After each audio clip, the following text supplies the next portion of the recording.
Would you have a look at that? Look at that. Huh? How does that look? Oh, how cool is new shit? That's what it's all about. I'll be honest. This shirt actually isn't even mine. I've already sold it. But you know what I do? I ask for permission. I wear it on the podcast, and here I fucking am anyway. Hello and welcome. This is a Black Ink podcast number 37. My name is Jake Kerr. I'm your gracious host. I would like to thank you for joining me today. If this is your first time, put your seatbelt on, buckle up. It's about to get bumpy because I don't know what the fuck I'm going to talk about. And if you're a return listener, thank you. Thank you for your support. Thank you for your trust. And thank you for your courage in giving me the next 45 minutes to talk about whatever the fuck accidentally pops into my mind. So here we go. Now, let me touch base. The last episode that I uploaded was actually the one that I recorded on Saturday the 18th when I was coming home from the Perth Motorcycle Show. Now, the audio quality is absolutely fucked because I was driving my car, I was sitting on 120 k's per hour, I was coming home from Perth, I just wanted to get home. I was excited, I was on a high, I was talking about shit that, obviously I was talking about some indicators about what the day meant for me and how I was feeling kind of coming home from Perth and with the results that I had. The storm has calmed a bit, right? So now for me it's Tuesday, which means it's Wednesday for you. So I've got 4 days, I've got 3 sleeps under my belt now since when that happened, and I'm just like, obviously I can assess the whole situation a little bit better. Now, I did record a podcast yesterday, but I went off on these crazy tangents that, I don't know, it's one of those things when I record these podcasts, I do want to get passionate about what I'm talking about. I do want to get lost in what I'm talking about, but I also don't want to just fucking, I don't know, sometimes you go on these long journeys or on these long paths of these ideas or of these thoughts. And it's not that I don't exactly believe in what I'm saying. It's sometimes I let myself be the captain of the ship, but I also let go of the wheel.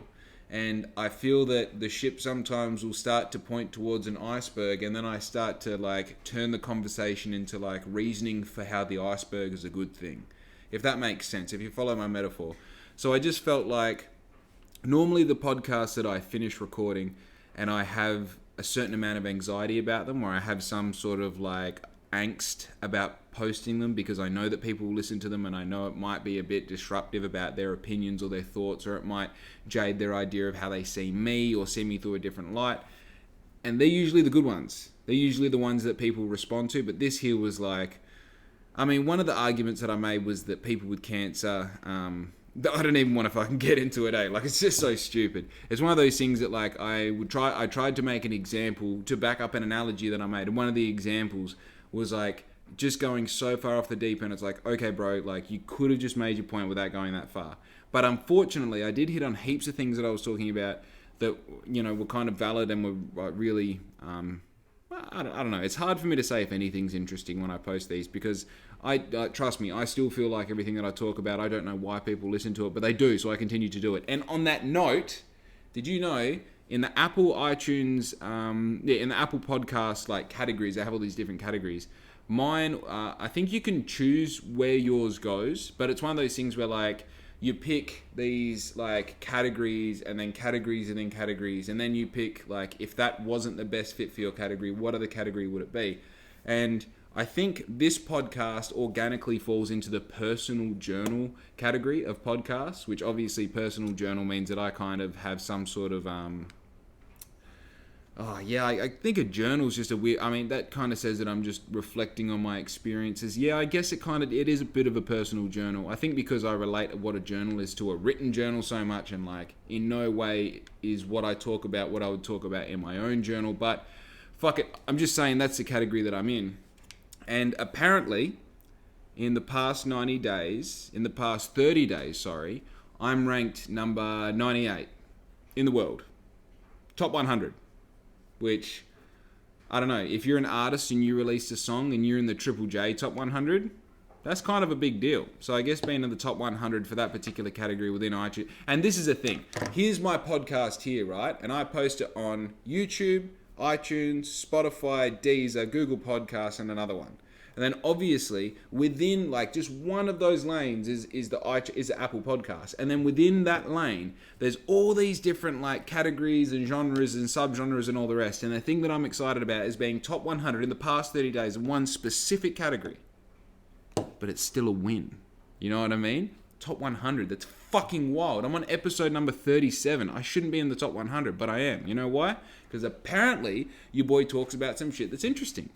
And like, dude, I don't know whether they measure this off fucking, what's it called? I don't know whether they measure it off views, whether if they measure it off subscribers, or whether they measure it off how far people listen to the podcast, or whether they measure it off how quickly people listen to your podcast after you post it. I don't know what the measurements are. And quite frankly, I don't fucking want to find out, because then it might ruin this fucking high that I've got. So at the moment, I'm just cruising with the idea that I am top 100 in the personal journals podcast section of the iTunes podcast library on the internet, you know? Anyway, enough about how fucking good my podcast is. Moving forward, what I do want to talk about is what I talked about on yesterday's podcast that I didn't post. And that is what I took away from the experience on the weekend at the Perth Motorcycle Show. Now, let's start from the beginning. So just in case you're not up to date and you don't know what's going on, you understand what's going on.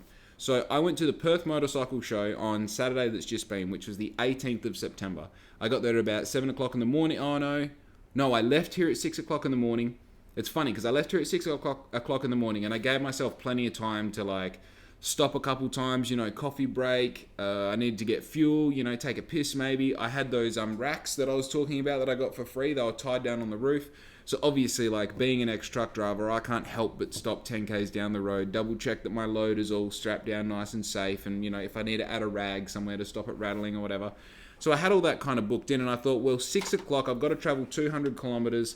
I'm probably going to get there around 8:30.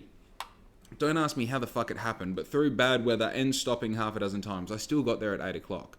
So obviously Southern River's like pretty far south. It's like southeast to the city. So I think once I was off the freeway, it was like 10 minutes of like doing 70 Ks an hour, and I was pretty much there. Now, let me start by saying this is really fucking important, because like I had this conversation with first Larissa and then my dad, and it's such a I want to call it like a defining let's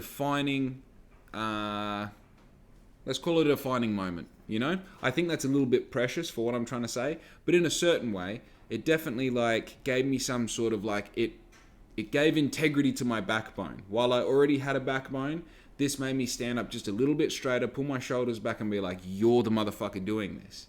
And as I say in all my other podcasts, don't think that I say these things as if I'm bragging. I'm saying these things so that I can help empower you in whatever you're trying to do. And I'm not trying to be motivational or inspirational. I'm trying to be a fucking human, right? I'm trying to be a human. And the beautiful part about being a human is we have heaps of other people around us that are humans.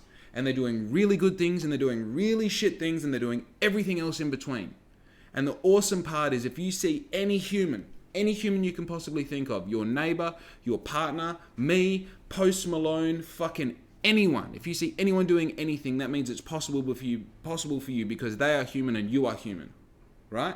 So this comes from a non-egotistical point of view. This is me breaking down what I'm thinking about, what I'm doing, what I'm talking about, the actions that I'm taking, the reasons why I'm taking them, and the fucking results that they're rendering. And I'm not saying that all the results are good either. I have plenty of bad results that I share with you, and this is the thing, like, maybe you take out of that something that you don't want to do, or if you're going to do something similar, you can see the catalyst or indicator where that started going wrong for me, and you can not take that same action so it works for you. So again, whatever you take away from this is for free. I hope you take something away from this, and I hope you learn from my mistakes and my failures and my successes and all the rest. So I was fucking... I think I already have talked about this on the podcast, but I'm going again because fuck you, So on Friday night, I think I was like talking to Riz in the bathroom, and I was saying, tomorrow I'm going to go to this show that I haven't been to before. It's not like I've been there without BLXCK INK, or, I've been there in the past, or I've even heard about it. It's just I'm going to this show tomorrow.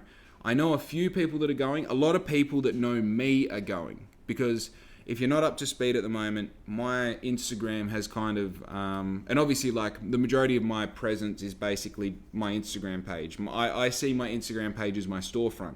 My Instagram, my Facebook, my TikTok, and my YouTube are my storefront, because I don't have a physical storefront. So therefore I'm relying on the foot traffic, which is my reach, my digital reach, to see what I have on offer, what I am selling, the products that I produce. I rely on the foot traffic, my reach of my digital presence to sell the things that I'm trying to sell. And obviously that's how I make my living. Now, with that in mind, a lot of people know me, but I don't know a lot of people. And I've kind of been, I wouldn't say blowing up because I've only got like 1,400 followers at the moment. So it's definitely not it's definitely not blowing up, but I've been compounding the interest and the like subscribership, if that's even a word, of the people that are following me. So I've gone from like 700 and something followers in June this year. It's now September this year and I'm at 1,450 something as of this morning, right? So heaps of new people have either heard of me or following me. Maybe they've seen me peripherally. Maybe they know me in like the back of their mind somewhere. And this was the first time where I'm going to make a physical appearance with like a shop front, a pop-up shop, you know, like a marquee, some racks, a table, all the rest. So I had everything packed first thing Friday morning, actually, because I like to give myself a full 24 hours. I set all the marquee and everything up in my backyard. I made sure it looked all good, and then I packed it all into my car from there, so I knew I had the rest of the day to let other things like pop into my mind, like, oh, you might need an extension lead, you might need a 4-way board, you might need a phone charger, you might need a charger for your laptop, you might need your laptop, you might need a whiteboard, you might need a pen and paper. All these things that you don't think about, and you definitely don't want to be remembering them 10 minutes before you leave and end up being late to the whole event because you were too busy packing shit in that you eventually didn't end up using anyway. So Friday night, I've got everything packed into the car. You know, like everything that I can possibly do is done. You know what I mean? Down to like I've checked the oil and water in my car. All I need to do in the morning is get fuel on the way. I've got enough fuel to get me to Perth, but the point is, you know, don't get there and have an empty tank. You want to get there and have half a tank sort of thing. So I was like, cool, everything's all prepared. I was having this conversation with Larissa in the bathroom and I said, you know, tomorrow I'm going to this event. I know maybe half a dozen people that are going, and like realistically, I'm only really friends with like 2 or 3 of them. So 2 or 3 people that at some point during the day, they're gonna, like one of them was a friend of mine who was gonna come and visit my stall and just show his support and all the rest. Another one, he was one of the athletes there who was doing the Harley wheelies and that. Now he, like obviously his arriving, he's got his own thing to do. He's there to do his own thing. He's not there to help me. Don't even assume that he's going to come over to my stand. Obviously he did because he's a good bloke. But coming from my point of view, it's not like I'm relying on meeting him when I get there. And the other blokes, like they're also doing their own thing. No one's going specifically to help me. You know what I mean? They have it in their plan to say hello to me. Sure, they might come and check out the setup and that. But realistically, they're not coming for me. So I'm going to this show, right? I've never done a pop-up before. I've never been to this show. I don't have anyone to help me. And I'm taking a whole bunch of stock. Like this is a thing. Like you say, oh yeah, your first pop-up show. Hey, here's a question for you if you're in my position. What do you take? So I've got 20 different items on my website, right? What do I take? What sizes do I take? How much of them do I take? And don't forget, you don't have all the money in the world to play with. So whatever stock that you take, you have to pay to have that created and then take it with you, right? So I was going up there with, I think, 40-something garments in all different sizes and rah-rah-rah. And like, do I take 1 rack? Do I take 2 racks? You know, is 2 racks with it all spread out more aesthetically pleasing? Or do I put it all on 1 rack so I've got heaps of stuff? You know, and like when I get there, am I going to have power? Am I going to have water? Is there going to be food? All these things, you know? And I said to Larissa, you know, I'm going into this literally just like blind. I'm just trying to see if I can do it, you know, see if it's going to work, rah-rah-rah. And the interesting part was like, when I said it out loud, I kind of actualized what it meant. Because as far as like, I was nervous, the thing that I was nervous about, I think was just the unknown. I wasn't nervous that I was going to fail. I wasn't nervous that I was going to embarrass myself somehow. I wasn't nervous that like I wouldn't be able to make friends once I'm there and all the rest. I was just nervous because I didn't know what the event would be. I didn't know what the location would look like. And you know, I stopped and I said to Riz, I said, yeah, but I'm the motherfucker who's doing it. You know, like if anyone's going to do this, I'm the person who I would want doing it. You know what I mean? Like if I could give this whole job of, you know, getting the Black Ink pop-up to the Perth Motorcycle Show to someone else, there is no one that I would outsource this to rather than me, as far as my first option being, you know, as far as who my first option would be. And there was something there's something powerful in that because, and obviously this is just coming from my point of view, this is how I feel about it. And the reason I say there's something powerful about it is because like a year ago, Black Ink wasn't anything. It was, you know, it was an idea, it was a flash in the pan that was no longer hot, you know, it was just the concept of what Black Ink was, you know, probably 50 people around Bunbury kind of semi-remembering that it was a thing and like, you know, all the other people who of course knew about Black Ink but don't expect anything of it to ever happen again. And now, all of a sudden, it's September 2021, and not only is it a thing, but I'm going to a pop-up to sell shit that's probably going to sell, and on top of that, there's a fucking small, I don't want to say a small army. What can we say? There might be 200 people, 100 people out there that are going to be at that show who know who I am, but I don't know who they are. So it was something like I was excited and I was nervous because it was like you're walking into the unknown, but you somehow know that the unknown is going to be fine. It's going to be all good. All you have to do is just fucking get there, do what you know, don't doubt yourself, don't second guess yourself, don't change any of the decisions that you already made. Just go with a plan, follow the plan, and play it by ear, you know? And I fucking did. I did. You know, like, I know it sounds like it's not even that crazy as I say it out loud. It sounds kind of like lame that I'm making it such a big deal. But I really did, like, I barely slept the night before, mostly because I was just like, you know, I had already had the plan so well laid out in my head that I just kind of wanted to wake up and start doing it. And weirdly, I was having like nightmares the night before about people stealing my money and people holding me up and just like interesting nightmares, you know, like, and that's, I don't know, I mean, that is what it is. But I ended up fucking getting there. Long story short, had a brilliant day. I sold half of the shit that I took up there. I met heaps of people that I kind of knew online. Now I'm like, obviously, like, these people are now my friends because I physically seen them, met them, shaken their hand, looked them in the eye, had a conversation with them. I met people that, like, I've never met before that they started following me on the day because they're like, hey, like what you're doing, I like your style. And, like, also the kind of cross-pollination of hanging out with the Ride and Free boys and all the wheelie guys and Hardwired Entertainment and just saying, like, oh, cool, you guys know each other? Yep, I'll give you a follow. And then, like, people who I never anticipated coming down to say hello, coming to say hello just to me. It was such an awesome feeling to have people rock up and be like, yeah, man, like, Black Ink's first pop-up, how could I miss it? And it's like, of course, I think this is the coolest thing in the world, but seeing other people think that it's the coolest thing in the world, it's like having that passion that's so important to you be important to someone else. You know, people buying something off the rack because they're just like, I can't believe that I can see all the Black Ink stuff here physically. I've kind of been looking at this. I wasn't quite sure. Now I've seen it in real life. I definitely want it. And it was just awesome, you know. Obviously, if you went, you would know one of the boys, two of the boys actually came off their Harleys while performing. One of them was rushed to hospital. Later found out he had a broken back. Obviously, you're in our thoughts and prayers, Kim. Hope everything is going well. And Jay came off his Harley. Luckily, just has a bit of a road rash on his hip. He's going to be just fine. His bike is all good, as is Kim's. But, which, it's a fucking, that's a hard one, you know what I mean? Because the thing that I feel like needs to be said is, like, we fuck around on our Harleys, you know what I mean? Like, we do wheelies, we do power skids.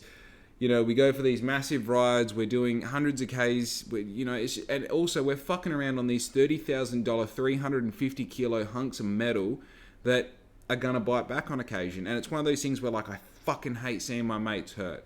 I hate seeing bikes laying on the ground, but it's a harsh reality of what we do. You know what I mean? I've had broken bones. I've got scars on my body from fucking around on motorbikes, and you know, I've come off my Harley that I have now a couple times as well. It's just part and parcel of the deal. You have to anticipate that it's going to happen sometime. It's just fucking unfortunate when it happens in front of a crowd of people. And it's, dude, this is the thing. Like I was standing right there both times when they came off the Harley. And I mean, I'm a soft cock, man. I wanted to cry both times because I hate seeing friends of mine in any sort of situation. You know what I mean? It's like, it's just fucking terrible. And like, I can't imagine what it was like for my dad when he saw me come off my Harley. You know, my Harley was, I bought my bike I bought my bike at like 0 kilometers. I bought it brand new. It just had its 2,000 kilometer service, and we were going out for this long ride. I pulled out into a T intersection, tried to do a big rolling burnout, hit a wave in the bitumen. The primary case connected, sent the rear wheel up in the air, so that got heaps more speed than what it had initially.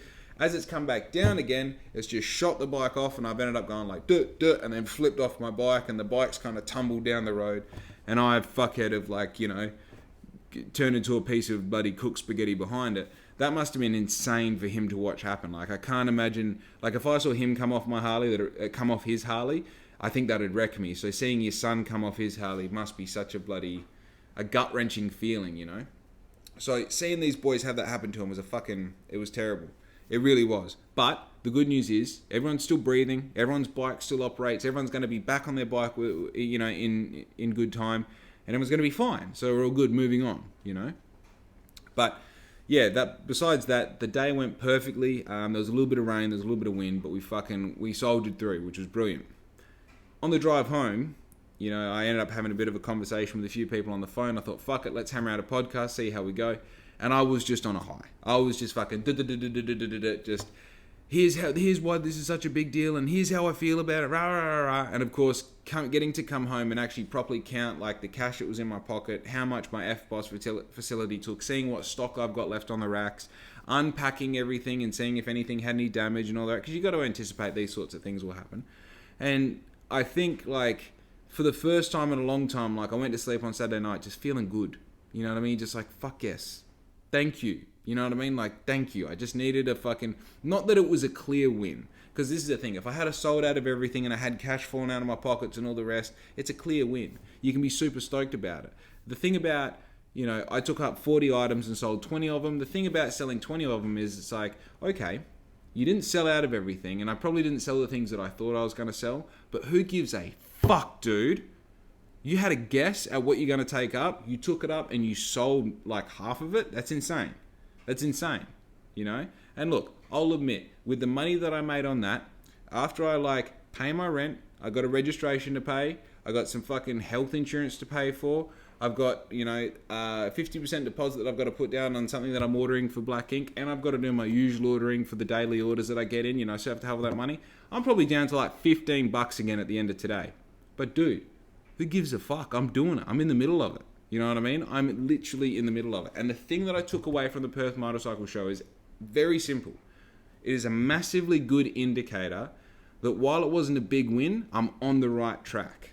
And that's the biggest thing. That's probably the hardest thing to manage in this whole endeavor of going into business for yourself and small business, working out of home, figuring out how to make a brand popular and how to get people on board and how to get more people interested in it and how to keep those old customers, is being able to register what you do, what works and what doesn't work, and what things you can hone in on and get them working better for you.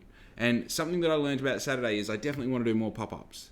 I definitely just need to take the OG prints and get them in larges and extra larges and a few crop tops and just fucking pump them, because they're the things that everybody wants. Of all the things that I make, the original print, the box globe, the essentials, they're the ones that everyone's going for, People who have never heard of Black Ink before going oh, I like this, as compared to the thing that I think that's going to do really well. Everyone goes back to that original print. So it's such what I took away from that particular event was more how do you say it? I think I took away from it confidence. I took away confidence, because when people are responding that way to your product and your presence, it's they're happy with Black Ink. I didn't have a stall that everyone was just walking past, peeking in. I had people coming in, looking at the rack, checking it out, having a chat to me, giving away some free stickers, doing all the shit. I had that participation from people. So as I said, it gave more integrity to my backbone. It made me happier to push my chest forward and say, this is my brand. What do you want to know? Do you want some stickers? Dude, if you want a t-shirt and you can't afford it, how much money have you got? Because I would rather you wear a t-shirt maybe a little bit out of pocket than this t-shirt sit here and you go home with nothing at all. You know what I mean? I felt like I just got to fucking breathe out a little bit. There is no, besides people buying stuff off your website and following you on Instagram and, obviously listens to my podcast, there are no real indicators that your business is doing really well. And the problem is, because there's no one helping me do this, when I say no one helping me, I physically do everything to do with Black Ink. I make all the decisions. I do all the fucking ins and outs, and every single part of it, but I live in this cloud of Black Ink, and sometimes it's hard to poke your head out of the cloud and look at it and go okay, this is on the right track, this is doing the right thing. So it was just really nice to kind of isolate this experience and go right, this is a great indication that Black Ink is on a path and it's moving forwards, and from here we can continue to build, And also, sometimes it's hard to know. I think when it comes to when you're dividing all your budget up and you're figuring out right, where am I going to spend my money next? What is going to get me my best return for my money? And also, how do I define what is a really good return for the money that I spend, right?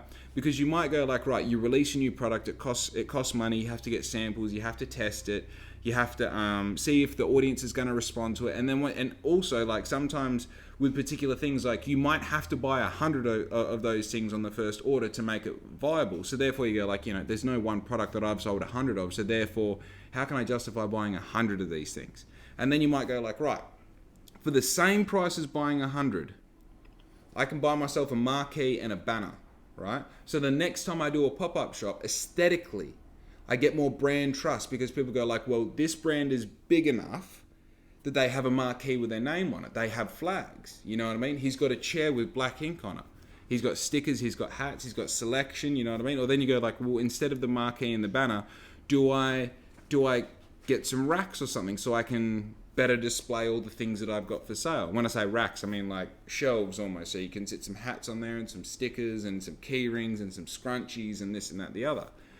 Or do you spend that money on outsourcing a designer for the next thing that you want to release on a t-shirt or maybe a jersey or whatever it might be? Or do I spend that money on, and that continuously goes on.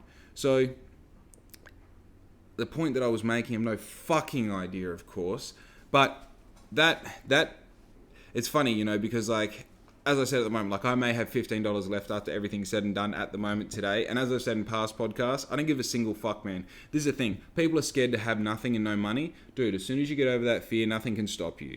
You know what I mean? You're not going to die. You're going to be just fine. And the story that I said on yesterday's podcast that led to me saying this other bizarre shit, the analogy that I was using, not the story, is very simple, all right? Can you name anything from 1,000 years ago confidently right now? No? Cool. So, can you name any like influential person? Nah, it's probably not a fair question. Maybe just, can you name an average person who tried to do something just a little bit extraordinary in their point of view from 100 years ago? No? Cool. Okay. So, can you name any average person who tried to do something extraordinary within your lifetime that comes straight to mind right now, besides me? Okay. So, why wouldn't you be that person? It doesn't matter. The thing that holds us back most of the time is what people are going to think about us, not if we try, but if we fail, right? Because the thing is, most people really appreciate trying. Unless you're someone who tries over and over and over and over and you failed over and over and over again. That's the only time someone's going to see you trying and be like, oh, you're going to try this again? I thought you were going to be a doctor. I thought you were going to be a police officer. I thought you were going to be a fucking jockey. I thought you were going to be a dog trainer. I thought you were going to be a jiu-jitsu expert.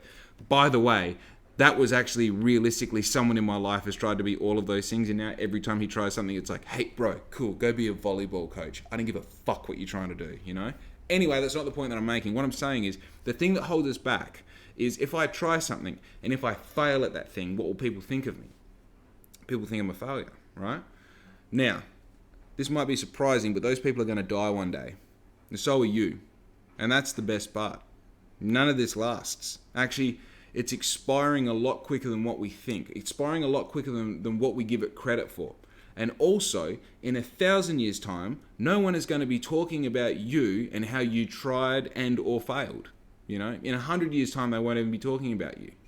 But, if you do try something, and it does turn into something, then maybe, not even in 100 years' time, but maybe in 10 years' time, people will talk about you. Oh, he tried, he fucking succeeded. Dude, he's still going. Have you seen him lately? You know what I mean? Like, there is literally no point to not try what you think is important, cool, or special to you and try and turn it into a business and essentially a lifestyle where you can do the things that you like doing. Because when it comes down to it, even if you fail, it doesn't fucking matter. The people who you're scared of having an opinion of, trust me, they actually don't give a fuck about you. And if they do give a fuck about you so much so that they have an opinion about your failure, who fucking cares, dude? They have enough free time that they're talking about your failure. Dude, let him jerk himself off into an oblivion of who gives a fuck.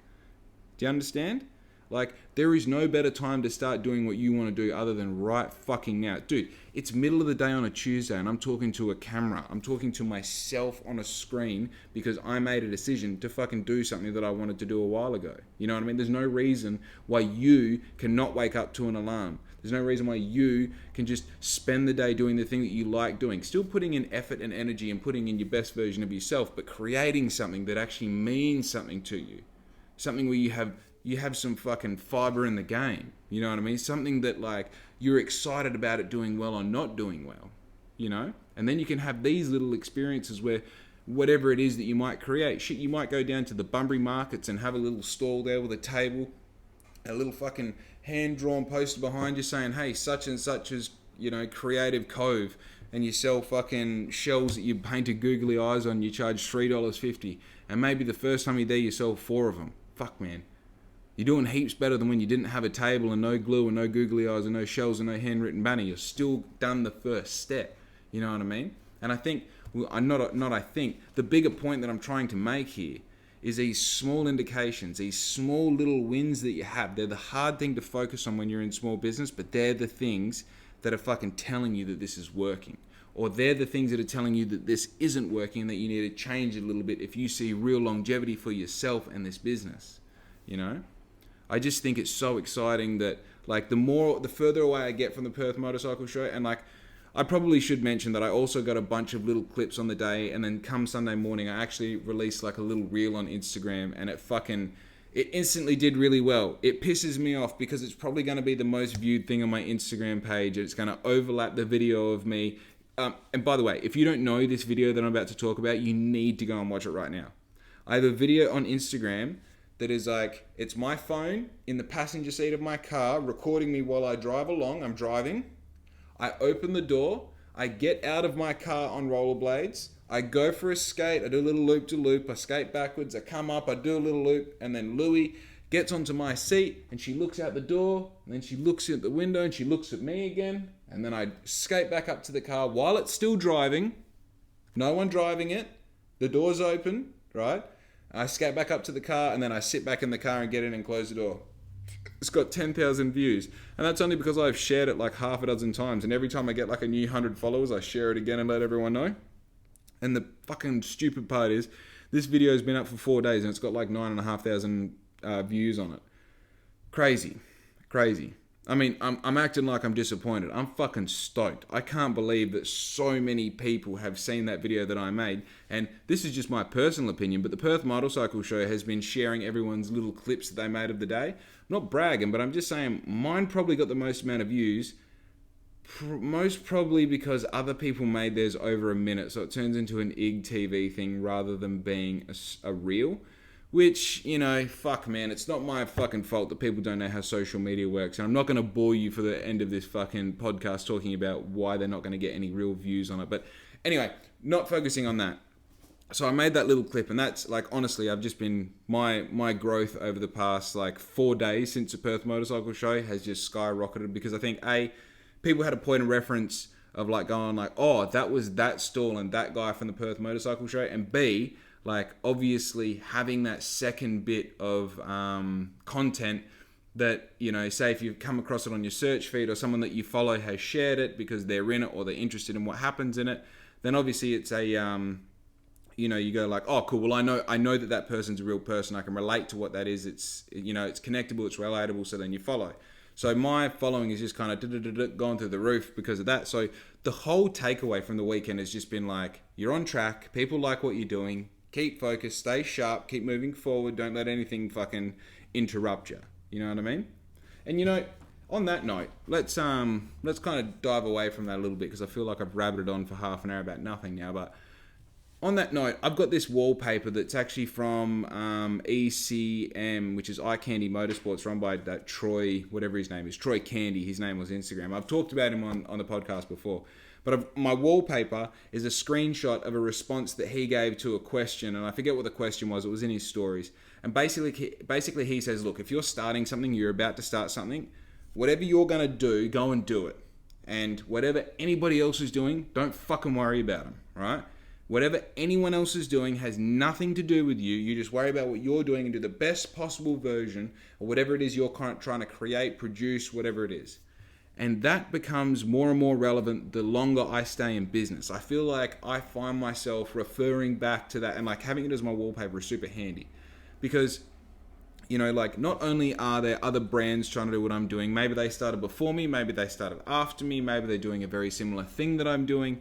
But I've also got like other people that are my age that are running online businesses and driving fucking Range Rovers and Teslas, you know, and it's and they're younger than me, you know what I mean? It's like, fuck. But at the same time, nothing to do with me. Nothing to do with me. It's not comparable. You know, we might be able to learn off each other. Obviously, I might be able to learn a whole heap more off them than what they can learn off me. But to have any time during the day or during the week where I spend, you know, especially being negative towards myself or beating myself up that I'm not rendering the same results that they are, or that I don't have a Range Rover, or that I should have started earlier, or I should have fucking fill in the blank, is completely wasted.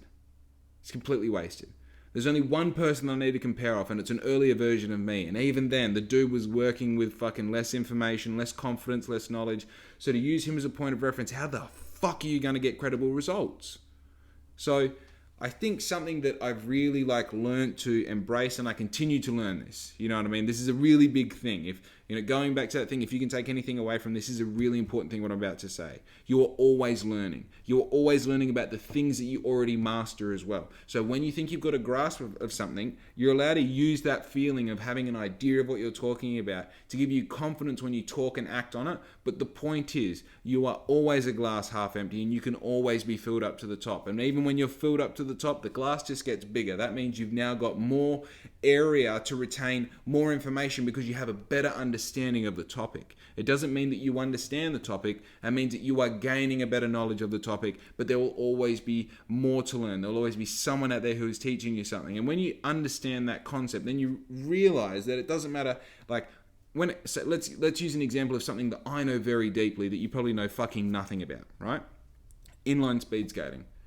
When it comes to inline speed skating, obviously a lot has changed in the 10 years that I haven't been skating, but I know fucking heaps about inline speed skating. You can put me in with the thick of the top inline speed skaters in the world, and I'm going to understand a good percentage of that conversation. I'm going to be able to put my input in. I'm going to be able to I'm going to be able to give my input about racing, about the gear, about technique, about the mindset, about the history. I know a lot about it.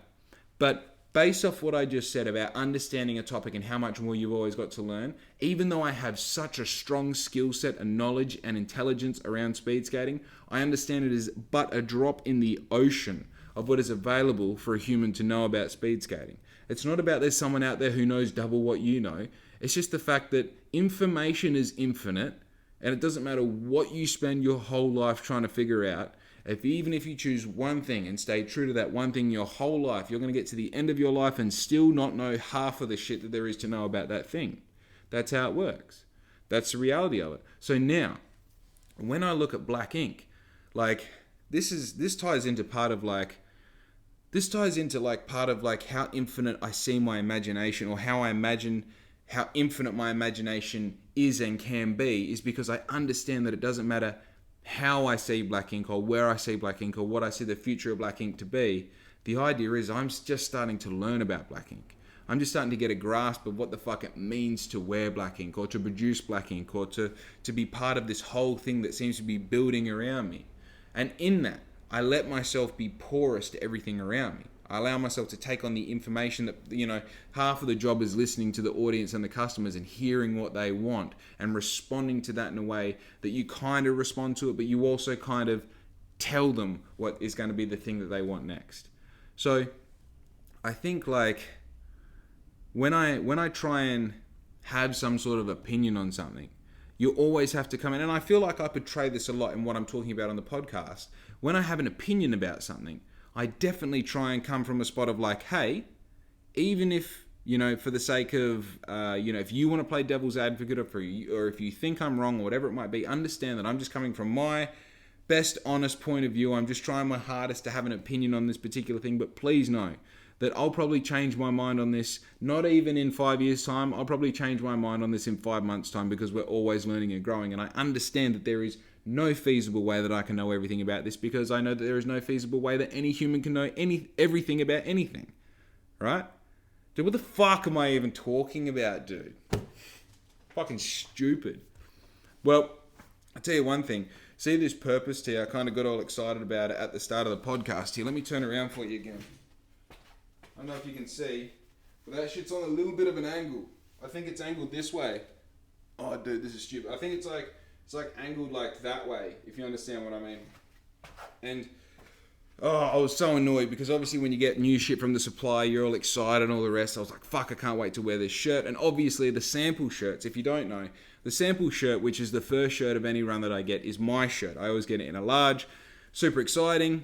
To be honest with you, like, I don't know if many of you know this, but when it comes to black ink, my wardrobe of black ink, you'll be able to tell from all the podcasts that I post. And if you listen to these podcasts, you can go on YouTube or even my Facebook page and look at all the thumbnails of my videos. You can pretty much see my entire black ink range because all I do is rotate through those 5 black ink tops that I have on the podcast. And the reason that I only have 5 of everything that I have on offer is because I quite simply can't afford to have my own products, you know?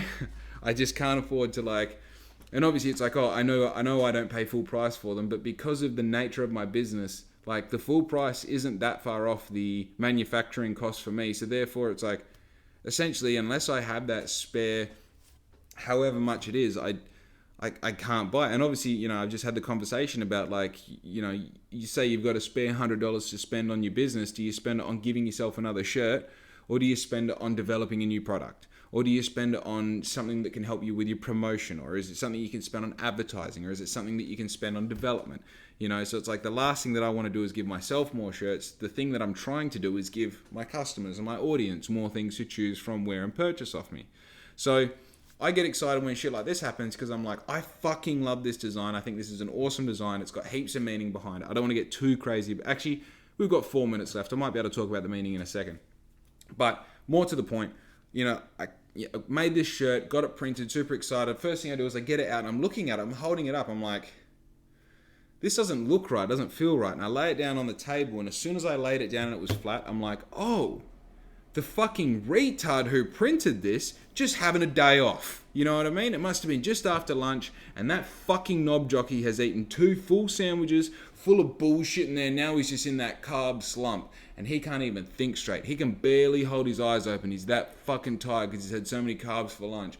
And now he's just like slip slop and putting the fucking shirt into the thing, and oh, I thought it was going to fall off. And then press the print button, and then it came out, and then he didn't check it, and he's chucked it in the bag, and then he's just accidentally fallen to the fucking post thing, and then it's gone off to the customer, and he's been like, yeah, done a good job today, man. Like, I'm fucking angry because, like, this supplier, say if I've ordered 100 products off them, 70 of them have a fucking problem with them. It's insane. These cunts are fucking hopeless at doing their job. You know, like, so much so that there's, you know, you can add a special instructions thing to every time you order. Every time I order, I say the same shit. Please make sure the prints are finished and not sticky to touch. Please make sure the graphics are in the correct place as per the mock-up. Please make sure that the graphics are put on the right pieces, the right garments. You know what I mean? Because, like, I've got shit from them where they've put the right graphic on the wrong garment. Do you know how fucking stupid you have to be to do that? Like, I don't understand. When your whole job is operating a printer, how the fuck do you get that wrong? You know what I mean? And also, it, like, one of them says, like, it's, as I said, it says, please make sure that the graphics are on the garment as per the mock-up. Now, I don't know how you accidentally get it on such a fucking wild angle and then also don't check it after you're done, and somehow it still makes it into the bag with the rest of the shit. I just don't fucking get it. Obviously, they have a procedure where shit like that just happens. You know what I mean? Shit like that just happens. And I'm about fucking a month away from being able to say who these motherfuckers are. And as soon as these guys aren't doing anything for me, trust me, I'm going to throw them under the bus so fucking hard because they've wound me up so much. Every time I open something up from them, it should be an exciting thing, but it's holding my breath until I find the fuck up that they've made in there. And it's like, oh yeah, cool, we'll get you a print, we'll print you another one, get it out straight away. Dude, it's not the fucking point. If you added up all the days that I've had to wait for the fuck-ups that you've had to mail back to me, that shit equals well over 2 months. And I've only been in business for 8 months. So what the fuck? You know what I mean? What the fuck are you doing? I know they're not listening to this. I'm just getting emotional because I'm in this room by myself for no reason. I thought, why not get red in the face? That's going to be my fucking hobby today, you know? So the point that I was making was, I get this shirt, I get all upset about it, I email them, I call them some names, and they say, yeah, cool, we're going to replace it, all good.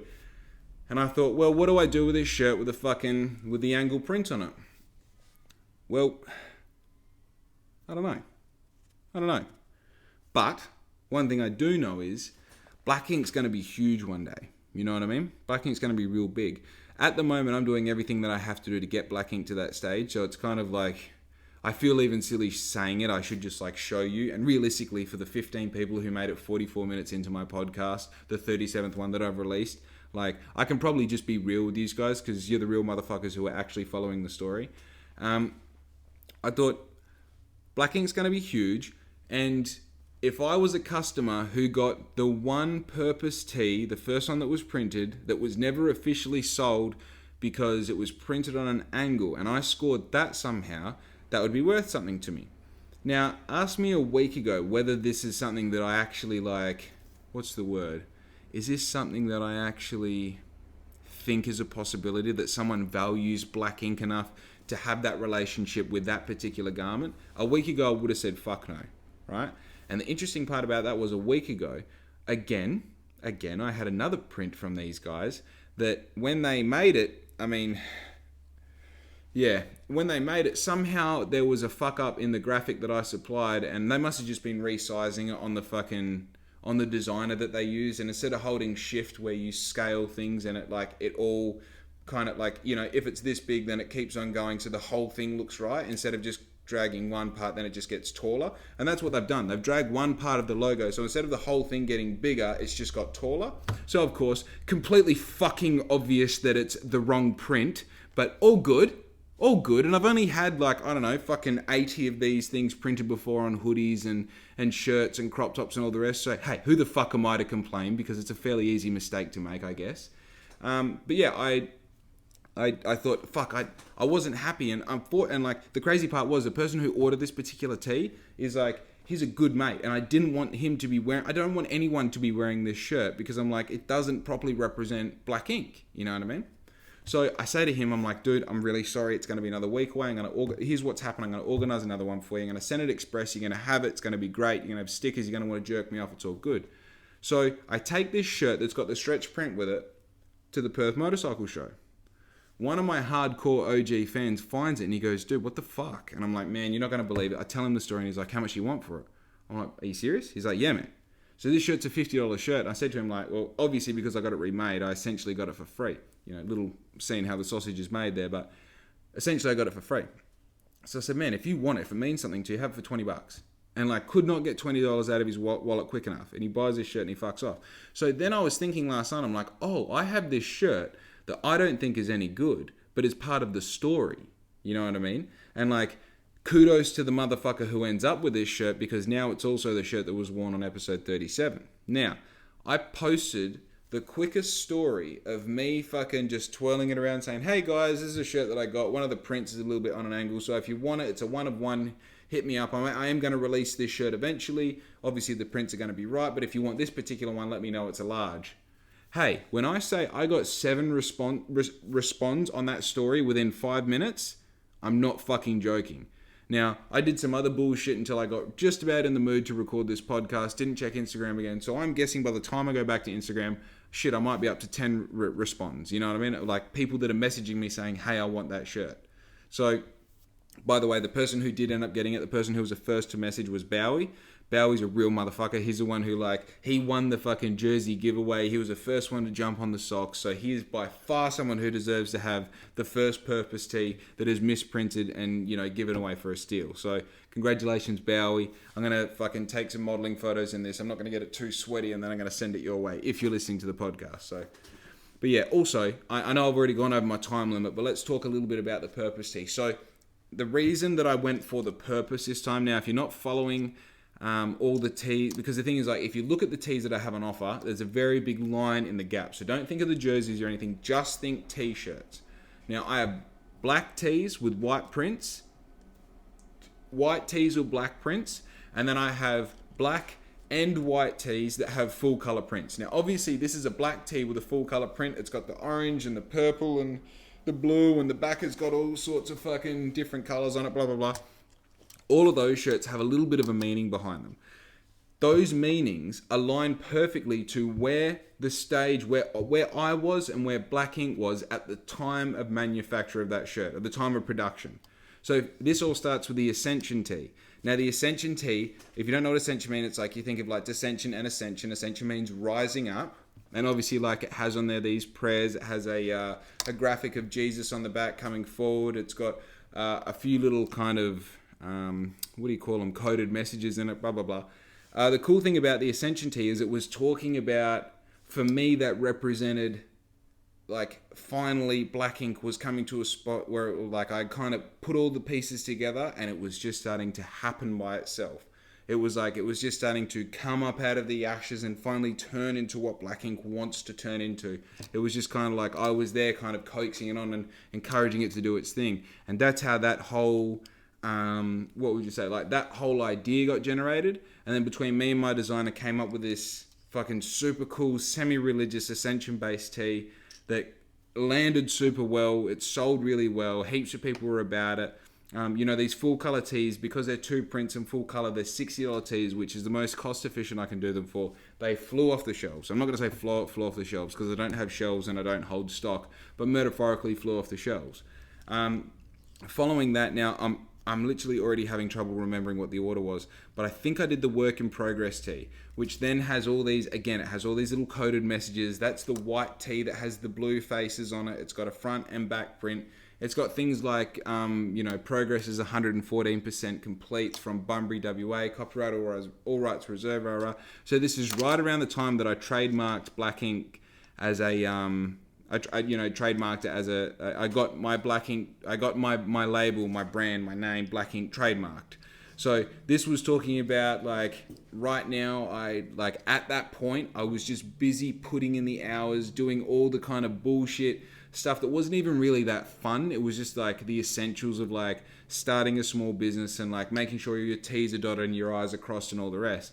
And the work in progress tee just kind of elaborated on this idea that I'm one person with all these different faces and minds coming together to create this thing, but it's not created. It's being created. It is a work in progress. You know what I mean?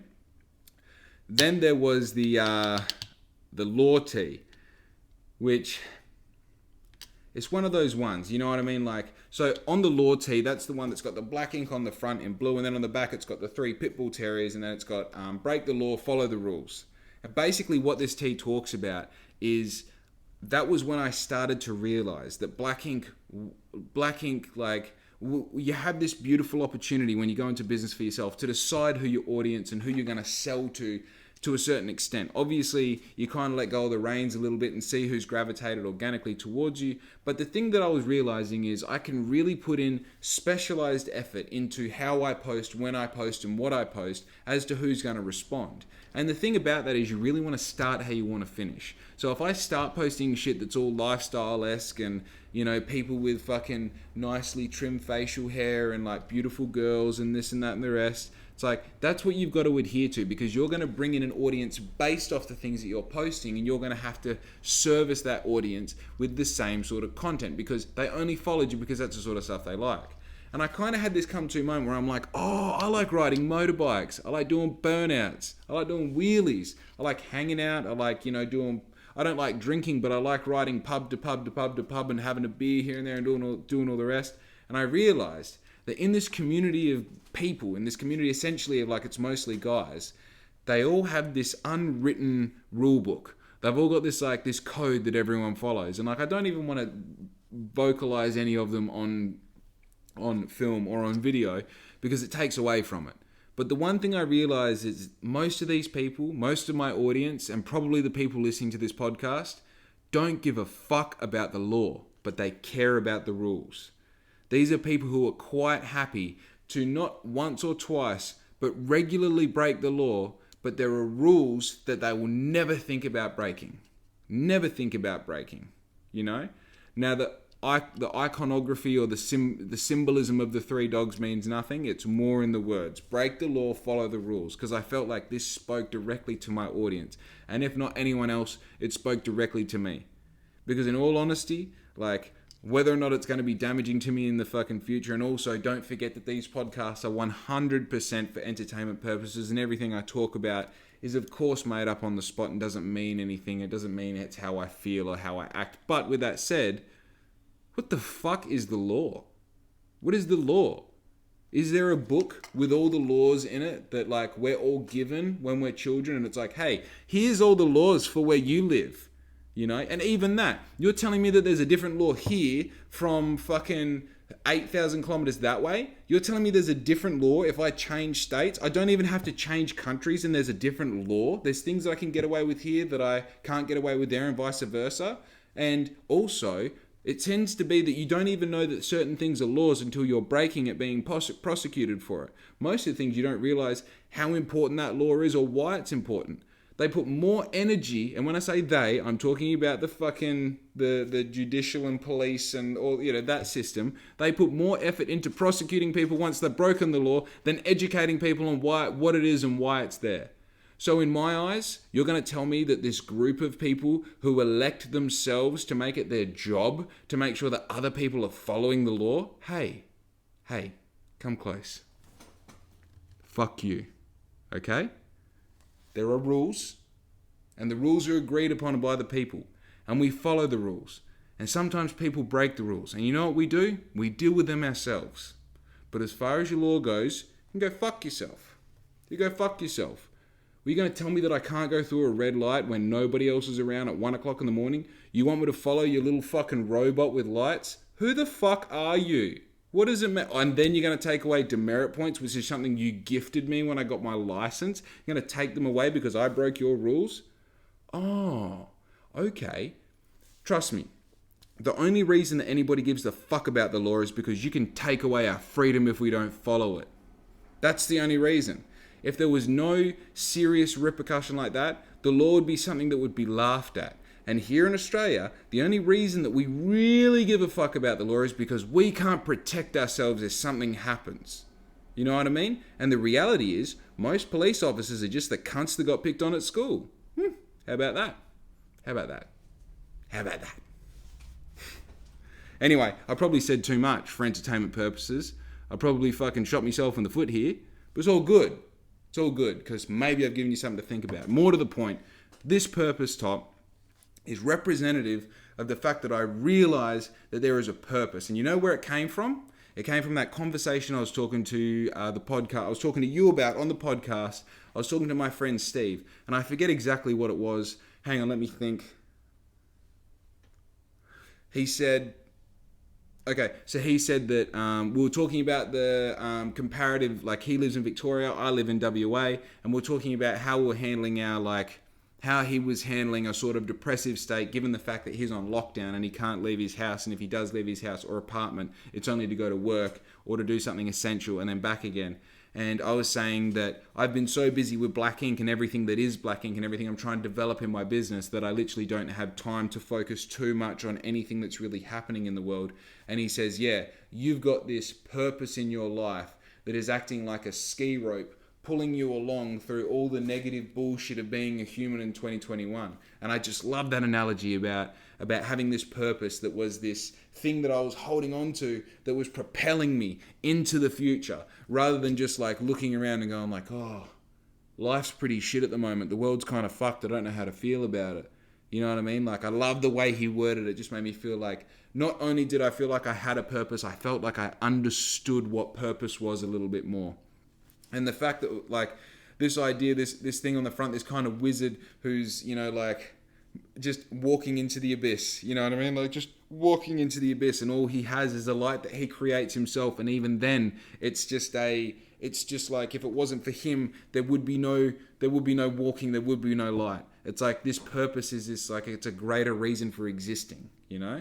And then on the back, having the graphic where it's like showing that, you know, everything that goes on within our mind is what we control, and with what we control, we can decide where we're going, and that can be our ultimate kind of our guiding light, the missile that is ahead of us that we're just in the wake of. While it keeps going, we're just keeping up with it, you know? I love this purpose top. I love the colors in it. I love the meaning behind it. And obviously, like, again, man, who the fuck cares what it means? It just looks cool, you know? Now look, dude, this is my first hour podcast. How's that, Bow? You got the shirt that I wore on my first hour podcast. That's sick.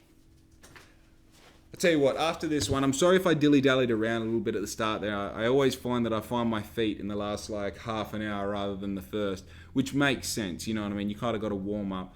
I usually come into these super hot, and yesterday I came to the podcast so hot that I just fucking went so far off the deep end with my analogies. It wasn't at all worth even trying to post, trying to make work, because it's just like, oh, dude, you can't say that people with cancer need to try harder, you know? Stupid. Okay, guys, my name is Jake Kerr. This is a Black Ink podcast, episode number 37. I would like to thank you for joining me today. If you don't already, please like and subscribe on YouTube, jump on Instagram, give me a follow, like all of my posts, comment all of my posts, save all of my posts, help me out, get me in the algorithm, get your boy up there. Jump on Facebook, chuck me a like. I post everything that I do with my podcast on there, so if you'd like to keep up with that, don't forget I've also got the BX podcast page on Instagram, which is at BX Podcast. I post little fun clips on that. It's got like 200 followers. It's doing absolutely pathetically. It's not the point. You can go on there and follow it.